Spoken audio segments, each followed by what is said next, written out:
News card ಕನ್ನಡದ ಎಲ್ಲಾ ಸುದ್ದಿಗಳಿಗಾಗಿ ನಮ್ಮ ಚಾನೆಲ್ಗೆ ಚಂದಾದಾರರಾಗಿ ಮತ್ತು ಬೆಲ್ ಐಕಾನ್ ಒತ್ತಿರಿ. ನೋಡಿ, ಜಾಗತಿಕ ಆರ್ಥಿಕತೆಯಲ್ಲಿ ಸದ್ದಿಲ್ಲದೆ ಒಂದು ದೊಡ್ಡ ಕ್ರಾಂತಿನೇ ನಡೀತಿದೆ. ದಶಕಗಳ ಕಾಲ ಇಡೀ ಜಗತ್ತನ್ನೇ ಆಳಿದ ಅಮೆರಿಕನ್ ಡಾಲರ್ನ ಸಾಮ್ರಾಜ್ಯ ಈಗ ಅಲುಗಾಡ್ತಾ ಇದೆ. ಅಷ್ಟಕ್ಕೂ ಆ ಜಾಗದಲ್ಲಿ ನಮ್ಮ ಭಾರತದ ರೂಪಾಯಿ ಹೇಗೆ ತನ್ನ ಶಕ್ತಿಯನ್ನು ತೋರಿಸ್ತಾ ಇದೆ? ಬನ್ನಿ ಇವತ್ತು ಇದರ ಬಗ್ಗೆನೇ ಮಾತಾಡೋಣ. ಹೌದು, ಯೋಚನೆ ಮಾಡಬೇಕಾದ ವಿಷಯ ಅಲ್ವಾ? ದಶಕಗಳ ಕಾಲ ಗ್ಲೋಬಲ್ ಫೈನಾನ್ಷಿಯಲ್ ಸಿಸ್ಟಮನ್ನ ರಾಜನಾಗಿದ್ದ ಡಾಲರ್ ಅದರ ಹಿಡಿತ ಈಗ ಯಾಕೆ ಸಡಿಲ ಆಗ್ತಿದೆ? ಜಗತ್ತಿನ ಇಡೀ ಆರ್ಥಿಕ ಚಿತ್ರಣವೇ ಬದಲಾಗ್ತಿರೋ ಈ ಟೈಮಲ್ಲಿ ಅಸಲಿಗೆ ತೆರೆಮರೆಯಲ್ಲಿ ನಡೀತಾ ಇರೋದಾದ್ರೂ ಏನು? ಬನ್ನಿ ಇದರ ಉತ್ತರವನ್ನು ಹುಡ್ಕೋಣ. ತುಂಬಾ ಕಾಲದಿಂದ ಅಂದ್ರೆ ಯಾವುದೇ ಇಂಟರ್ನ್ಯಾಷನಲ್ ಟ್ರೇಡ್ ಮಾಡಬೇಕಂದ್ರೂ ಡಾಲರ್ ಬೇಕೇ ಬೇಕು ಅನ್ನೋ ಪರಿಸ್ಥಿತಿ ಇತ್ತು. ಅದು ಬಿಟ್ಟು ಬೇರೆ ದಾರಿನೇ ಇರಲಿಲ್ಲ. ಆದರೆ ಈಗ ಕಾಲ ಬದಲಾಗಿದೆ. 2025ರ ಅಂತ್ಯದಷ್ಟೊತ್ತಿಗೆ ದೊಡ್ಡ ದೊಡ್ಡ ಎಕಾನಮಿಗಳು ಡಾಲರ್ನಿಂದ ದೂರ ಸರಿದು ಬೇರೆ ದಾರಿಗಳನ್ನು ಹುಡುಕ್ತಾ ಇವೆ. ಇದನ್ನೇ ಗ್ಲೋಬಲ್ ಎಕಾನಮಿಯಲ್ಲಿ ಆಗ್ತಿರೋ ಒಂದು ದೊಡ್ಡ ಬದಲಾವಣೆಯ ಆರಂಭ ಅಂತ ಹೇಳ್ಬೋದು. ಇದೆಲ್ಲ ಇಂದಕ್ಕಿದ್ದ ಹಾಗೆ ಆಗ್ತಾ ಇರೋದಲ್ಲ, ಇದೊಂದು ತುಂಬಾನೇ ಸ್ಟ್ರಾಟಜಿಕ್ ಮೂವ್. 2022ರಲ್ಲಿ ಭಾರತ ಒಂದು ಯೋಜನೆಯನ್ನ ಶುರು ಮಾಡಿತು. ಅವತ್ತು ಇಟ್ಟ ಸಣ್ಣ ಹೆಜ್ಜೆ ಇವತ್ತು ಗ್ಲೋಬಲ್ ಲೆವೆಲ್ನಲ್ಲಿ ದೊಡ್ಡ ಅಲೆಗಳನ್ನೇ ಎಬ್ಬಿಸ್ತಿದೆ. ಹಾಗಾದರೆ ಭಾರತದ ಈ ಪ್ಲಾನ್ನ ಮೊದಲ ಸ್ಟೆಪ್ ಏನು? ಉತ್ತರ ತುಂಬಾ ಸಿಂಪಲ್. ಡಾಲರ್ಗೆ ಒಂದು ಬಾಯ್ ಬಾಯ್ ಹೇಳೋದು. ಅಂದರೆ ಭಾರತೀಯ ರೂಪಾಯಲ್ಲೇ ನೇರವಾಗಿ ಟ್ರೇಡ್ ಮಾಡೋದು. ಈ ಮೂಲಕ ಡಾಲರ್ ಅನ್ನೋ ಮಧ್ಯವರ್ತಿಯನ್ನ ಪೂರ್ತಿಯಾಗಿ ಸಿಸ್ಟಮಿಂದ ಹೊರಗಿಡೋದು. ಸರಿ, ಇದು ಹೇಗೆ ವರ್ಕ್ ಆಗುತ್ತೆ ಅಂತ ಯೋಚನೆ ಮಾಡ್ತಿದ್ದೀರಾ? ತುಂಬ ಸಿಂಪಲ್. ಒಂದು ಉದಾಹರಣೆ ತಗೊಳ್ಳೋಣ. ಭಾರತ ರಷ್ಯಾದಿಂದ ತೈಲವನ್ನು ರೂಪಾಯಿ ಕೊಟ್ಟು ಖರೀದಿ ಮಾಡುತ್ತೆ. ಆಮೇಲೆ ರಷ್ಯಾ ಅದೇ ರೂಪಾಯಿಯನ್ನು ಬಳಸಿ ಭಾರತದಿಂದ ಔಷಧಿ, ಟೀ ಪೌಡರ್ ಈ ಥರದ ವಸ್ತುಗಳನ್ನು ಕೊಂಡುಕೊಳ್ಳುತ್ತೆ. ನೋಡಿ, ಇಲ್ಲಿ ಡಾಲರ್ಗೆ ಎಂಟ್ರಿನೇ ಇಲ್ಲ. UAE, ಶ್ರೀಲಂಕಾ ಸೇರಿ ಈಗಾಗಲೇ 22ಕ್ಕೂ ಹೆಚ್ಚು ದೇಶಗಳು ಈ ಹೊಸ ಟ್ರೇಡ್ ಸಿಸ್ಟಮ್ನ ಭಾಗವಾಗಿವೆ. ಈ ಪಾಲಿಸಿಯ ಇಂಪ್ಯಾಕ್ಟ್ ಎಷ್ಟಿದೆ ಅಂತ ನೀವೇ ನೋಡಿ. 2022ರಲ್ಲಿ ರೂಪಾಯಲ್ಲಿ ಆಗ್ತಿದ್ದ ಪೇಮೆಂಟ್ಸ್ ಆಲ್ಮೋಸ್ಟ್ ಝೀರೋ ಇತ್ತು.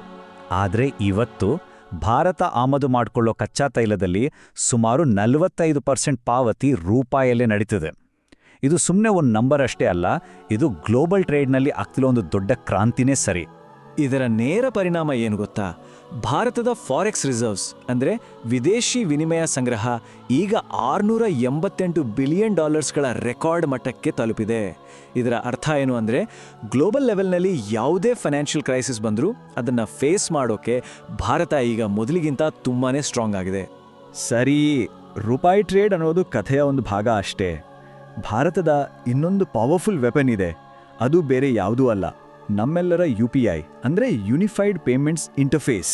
ಇದು ಸುಮ್ಮನೆ ಹಣ ಕಳಿಸೋ ಒಂದು ಸಿಸ್ಟಮ್ ಅಲ್ಲ, ಇದು ಫೈನಾನ್ಷಿಯಲ್ ಇಂಡಿಪೆಂಡೆನ್ಸ್ಗೆ ದಾರಿ ಮಾಡಿಕೊಡುವ ಒಂದು ದೊಡ್ಡ ಟೂಲ್. ಹಳೆ ಸ್ವಿಫ್ಟ್ ಸಿಸ್ಟಮ್ಗೂ ನಮ್ಮ UPIಗೂ ಇರೋ ವ್ಯತ್ಯಾಸನಾ? ಅದು ಎತ್ತಿನ ಗಾಡಿಗೂ ರಾಕೆಟ್ಗೂ ಇರೋ ವ್ಯತ್ಯಾಸದ ಥರ. ಸ್ವಿಫ್ಟ್ ಮೂಲಕ ದುಡ್ಡು ಗಳಿಸೋಕೆ ದಿನಗಟ್ಟಲೆ ಟೈಮ್ ಬೇಕು, ಜೊತೆಗೆ 5-10% ಫೀಸ್ ಬೇರೆ ಕೊಡಬೇಕು. ಆದರೆ ನಮ್ಮ UPI ಜಸ್ಟ್ ಕೆಲವೇ ಸೆಕೆಂಡ್ಗಳಲ್ಲಿ ಆಲ್ಮೋಸ್ಟ್ ಝೀರೋ ಕಾಸ್ಟ್ನಲ್ಲಿ ಕೆಲಸ ಮುಗಿಸ್ಬಿಡುತ್ತೆ. ಇದು ನಾವು ಹೇಳ್ತಾ ಇರೋ ಮಾತು ಅಷ್ಟೇ ಅಲ್ಲ.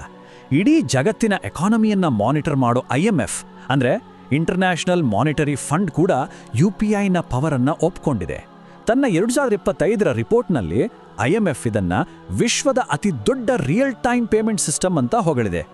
ಈ ನಂಬರ್ ನೋಡಿ, 300% ಒಂದೇ ವರ್ಷದಲ್ಲಿ ಇಂಟರ್ನ್ಯಾಷನಲ್ UPI ಟ್ರಾನ್ಸಾಕ್ಷನ್ಸ್ಗಳು ಬೆಳೆದಿರೋ ವೇಗ ಇದು. ಈ ಸ್ಫೋಟಕ ಬೆಳವಣಿಗೆ ಏನನ್ನು ತೋರಿಸುತ್ತೆ ಅಂದರೆ ರೂಪಾಯಿ ಈಗ ಕೇವಲ ಒಂದು ಪೇಪರ್ ಕರೆನ್ಸಿಯಾಗಿ ಉಳಿದಿಲ್ಲ, ಬದಲಿಗೆ ಜಗತ್ತು ನಂಬುವಂತಹ ಒಂದು ಡಿಜಿಟಲ್ ಕರೆನ್ಸಿಯಾಗಿ ಹೊರಹೊಮ್ಮುತ್ತಿದೆ. ಈಗ ಮೂರನೇ ಮತ್ತು ಬಹುಶಃ ಎಲ್ಲಗಿಂತ ದೊಡ್ಡ ಸ್ಟ್ರಾಟಜಿ ಕಡೆ ಗಮನ ಹರಿಸೋಣ. ಇದು ಕೇವಲ ಭಾರತದ ಪ್ರಯತ್ನ ಅಲ್ಲ. Brazil, Russia, India, China, south Africa ಈ ಎಲ್ಲ ದೇಶಗಳು ಸೇರಿದ ಬ್ರಿಕ್ಸ್ ಗುಂಪು ಡಾಲರ್ಗೆ ಪರ್ಯಾಯವಾಗಿ ತಮ್ಮದೇ ಆದ ಒಂದು ಪೇಮೆಂಟ್ ಸಿಸ್ಟಮ್ ಕಟ್ಟೋಕೆ ಒಂದಾಗಿವೆ. ಇದು ಸುಮ್ಮನೆ ಒಂದು ಐಡಿಯಾ ಅಲ್ಲ, ಇದರ ಹಿಂದೆ ಒಂದು ಕ್ಲಿಯರ್ ರೋಡ್ ಮ್ಯಾಪ್ ಇದೆ. 2025ರಲ್ಲಿ ಭಾರತದ UPI ಟೆಕ್ನಾಲಜಿ ಬೇಸ್ ಮೇಲೆ ಒಂದು ಪೈಲಟ್ ಸಿಸ್ಟಮ್ ಶುರುವಾಗುತ್ತೆ. ಅದೇ ವರ್ಷ ನವೆಂಬರ್ಗೆ ಬ್ರಿಕ್ಸ್ ದೇಶಗಳ ನಡುವೆ ಅಫಿಷಿಯಲ್ ಆಗಿ ಟ್ರಾನ್ಸಾಕ್ಷನ್ಗಳು ಶುರುವಾಗಲಿವೆ. ಇನ್ನು 2027ರ ಹೊತ್ತಿಗೆ ಸ್ವಿಫ್ಟ್ ಮತ್ತು ಡಾಲರ್ನ ಹಂಗಿಲ್ಲದೆ ಕಂಪ್ಲೀಟ್ ಆಗಿ ಇಂಡಿಪೆಂಡೆಂಟ್ ಆಗಿರೋ ಸಿಸ್ಟಮ್ ರೆಡಿ ಮಾಡೋದು ಇವರ ಟಾರ್ಗೆಟ್. ಸರಳವಾಗಿ ಹೇಳಬೇಕು ಅಂದರೆ ಬ್ರಿಕ್ಸ್ ಪೇ ಅಂದ್ರೆ ಏನು? ಇದು ಬ್ರಿಕ್ಸ್ ದೇಶಗಳು ಡಾಲರ್ನ ಮಧ್ಯ ತರದೆ ತಮ್ಮ ತಮ್ಮ ಲೋಕಲ್ ಕರೆನ್ಸಿಗಳಲ್ಲೇ ನೇರವಾಗಿ ಟ್ರೇಡ್ ಮಾಡೋಕ್ಕೆ ಹೆಲ್ಪ್ ಮಾಡೋ ಒಂದು ಸಿಸ್ಟಮ್. ಇದರ ನೇರ ಅರ್ಥ ಏನು ಗೊತ್ತಾ? ಇನ್ಮುಂದೆ ಈ ದೇಶಗಳ ನಡುವಿನ ವ್ಯಾಪಾರಕ್ಕೆ ಅಮೆರಿಕಾದ ಪರ್ಮಿಷನ್ ಬೇಕಾಗಿಲ್ಲ. ಸರಿ, ಈ ಎಲ್ಲ ಗ್ಲೋಬಲ್ ಲೆವೆಲ್ ಬದಲಾವಣೆಗಳಿಂದ ನಮ್ಮೆಲ್ಲರಿಗೂ ಏನು ಲಾಭ? ದೇಶದ ಎಕಾನಮಿಗೆ ಹಾಗೆ ಜನಸಾಮಾನ್ಯರ ಜೇಬಿಗೆ ಇದರಿಂದ ಆಗೋ ನಿಜವಾದ ಬೆನಿಫಿಟ್ಸ್ ಏನು? ಬನ್ನಿ ಕೊನೆಯದಾಗಿ ಅದನ್ನು ನೋಡೋಣ.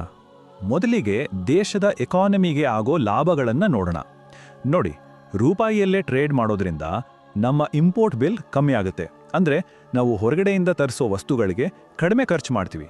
ಇದರಿಂದ ನಮ್ಮ ಟ್ರೇಡ್ ಡೆಫಿಸಿಟ್ ಅಂದರೆ ವ್ಯಾಪಾರ ಕೊರತೆ ಕಡಿಮೆ ಆಗಿ ದೇಶದ GDP ಗ್ರೋತ್ಗೆ ಒಂದು ದೊಡ್ಡ ಬೂಸ್ಟ್ ಸಿಕ್ಕಾಗೆ ಆಗುತ್ತೆ.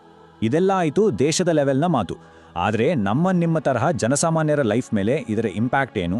ಸಿಂಪಲ್ ಆಗಿ ಹೇಳೋದಾದರೆ, ಫಾರಿನ್ನಿಂದ ಬರೋ ಮೊಬೈಲ್, ಲ್ಯಾಪ್ಟಾಪ್ಗಳ ಬೆಲೆ ಕಮ್ಮಿ ಆಗ್ಬೋದು. ವಿದೇಶದಲ್ಲಿರೋ ನಮ್ಮವರು ದುಡ್ಡು ಕಳಿಸೋಕೆ ಆಡೋ ಖರ್ಚು ಕಮ್ಮಿ ಆಗುತ್ತೆ. ಎಲ್ಲಕ್ಕಿಂತ ಮುಖ್ಯವಾಗಿ ಇನ್ಫ್ಲೇಷನ್ ಕಂಟ್ರೋಲ್ಲೇ ಬಂದು ಬೆಲೆ ಏರಿಕೆ ಹತೋಟಿಗೆ ಬರೋ ಸಾಧ್ಯತೆ ಇದೆ. ಆದರೆ ಈ ಕತೆ ಇಲ್ಲಿಗೆ ಮುಗಿಯಲ್ಲ. ಇದು ಕೇವಲ ಒಂದು ಆರಂಭ ಅಷ್ಟೇ. ಮುಂದಿನ ಗುರಿ ಇನ್ನೂ ದೊಡ್ಡದಿದೆ. 2030ರ ಹೊತ್ತಿಗೆ ಭಾರತದ ಒಟ್ಟು ಇಂಟರ್ನ್ಯಾಷನಲ್ ಟ್ರೇಡ್ನ ಅರ್ಧದಷ್ಟು ಅಂದರೆ 50% ವ್ಯಾಪಾರವನ್ನು ಡಾಲರ್ನಿಂದ ಹೊರತಂದು ನಮ್ಮ ಲೋಕಲ್ ಕರೆನ್ಸಿಗಳಲ್ಲಿ ನಡೆಸಬೇಕು ಅನ್ನೋದೇ ಸರ್ಕಾರದ ದೊಡ್ಡ ಗುರಿ. ಸೊ ಈ ಎಲ್ಲ ಬೆಳವಣಿಗೆಗಳನ್ನು ನೋಡಿದ ಮೇಲೆ ಕೊನೆಯದಾಗಿ ಒಂದು ದೊಡ್ಡ ಪ್ರಶ್ನೆ ಮೂಡುತ್ತೆ. ಮುಂದೊಂದು ದಿನ ಭಾರತದ ರೂಪಾಯಿ ಡಾಲರ್ ಥರ ಒಂದು ಗ್ಲೋಬಲ್ ರಿಸರ್ವ್ ಕರೆನ್ಸಿ ಆಗೋಕೆ ಸಾಧ್ಯನಾ? ಬಹುಶಃ ಈ ಪ್ರಶ್ನೆಯ ಬಗ್ಗೆ ನಾವೆಲ್ಲರೂ ಯೋಚನೆ ಮಾಡಬೇಕಾದ ಸಮಯ ಬಂದಿದೆ.